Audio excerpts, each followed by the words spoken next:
জানো তো, it's okay যদি তুমি বারবার ঠকেছো, কিন্তু রাতে এটা ভেবে শান্তিতে ঘুমাতে তো পারবে যে তুমি কোনো মানুষকে ঠকাওনি। ইটস ওকে যদি তোমাকে মানুষ বারবার অপমান করেছে, বারবার ছোট করেছে, দিনের শেষে এইটা ভেবে তুমি শান্তিতে তো ঘুমাতে পারবে যে তুমি কাউকে অপমান করনি, তুমি কাউকে ছোট করনি। ইটস ওকে মানুষ তোমাকে নিয়ে বারবার হেসেছে কোনো কারণে, তাদের উদ্দেশ্য তোমাকে ছোট করা, বাট দিনের শেষে তুমি এটা ভেবে তো শান্তিতে ঘুমাতে পারবে যে তুমি কোনো মানুষকে ছোট করে হাসোনি।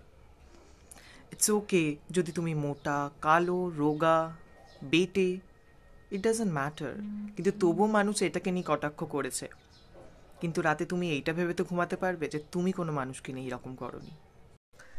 অ্যান্ড ইটস ওকে যদি তুমি একটা খুব টক্সিক রিলেশনে আছো আর রিলেশনশিপটা থেকে তুমি বেরিয়ে এসছো, অন্তত রাতে তুমি এইটা ভেবে তো ঘুমাতে পারবে কালকে থেকে আর ওই রিলেশনশিপটাতে তোমাকে কোনো রকম টক্সিসিটি সহ্য করতে হবে না। It's okay what is your sexual orientation, তুমি gay, lesbian, trans, whatever it is, তোমাকে এটা নিয়ে মানুষ অনেক কথা বলেছে, বাট দিনের শেষে তুমি এইটা ভেবে তো ঘুমাতে পারবে যে তুমি তোমার মতো করে বাঁচছো। ইটস ওকে বারবার তোমারই মন খারাপ হয়েছে, কিন্তু দিনের শেষে তুমি এটা ভেবে তো শান্তিতে ঘুমাতে পারবে যে তুমি কারোর মন খারাপের কারণ হয়ে ওঠোনি। ইটস ওকে সবার মন রাখতে রাখতে তোমার মনটা রাখা কেউ আর রাখে না। সবার কথা ভাবতে ভাবতে তুমি তুমি নিজেকেই কোথায় হারিয়ে ফেলেছো। ইটস ওকে, কিন্তু রাতে তুমি এটা তো ভেবে শান্তিতে ঘুমাতে পারবে যে তোমার জন্য অনেকগুলো মানুষের মন ভালো থাকছে, তাদের খুশির কারণ হয়ে উঠতে পারছো তুমি। এর দিয়ে বড় কি হতে পারে? ইটস ওকে যদি তুমি সিঙ্গেল প্যারেন্টস হয়ে থাকো, হতে পারে যে মানুষটা পাশে থাকার কথা ছিল কোনো কারণে সেই মানুষটা নেই। ইটস ওকে, বাট তোমার উপর একটা বাচ্চার দায়িত্ব আছে, সো তার কথা ভেবে জীবনটা অনেক বেশি ভালো হয়ে যাবে। It's okay. ইটস ওকে জীবনে অনেক প্রবলেম, বাট কার জীবনে প্রবলেম নেই?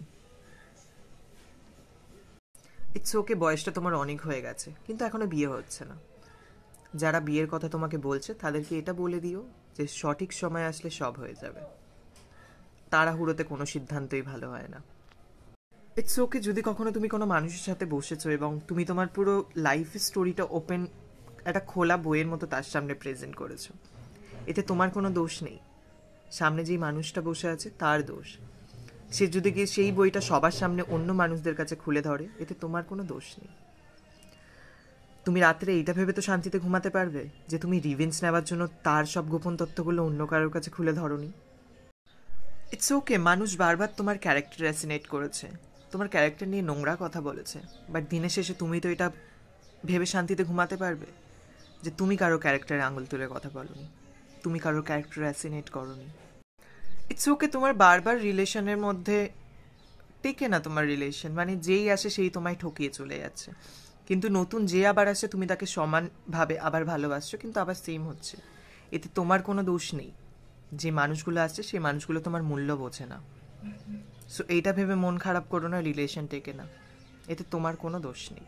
সো লাস্টে একটাই কথা বলার, যতবারই মন খারাপ হোক, কিন্তু নতুন যদি আবার কারোর সাথে কোনো সম্পর্ক, শুধু সেটা বয়ফ্রেন্ড গার্লফ্রেন্ড না, বন্ধুত্ব হতে পারে, যে কোনো সম্পর্ক যদি শুরু হচ্ছে সেটাকে একদম নতুনভাবে শুরু করো।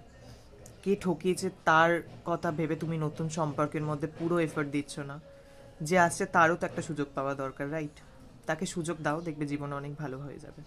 অ্যান্ড পুরনো কথা ভেবে মন খারাপ করে লাভ নেই, যা হয় তা ভালোর জন্যই হয়, সো বি পজিটিভ।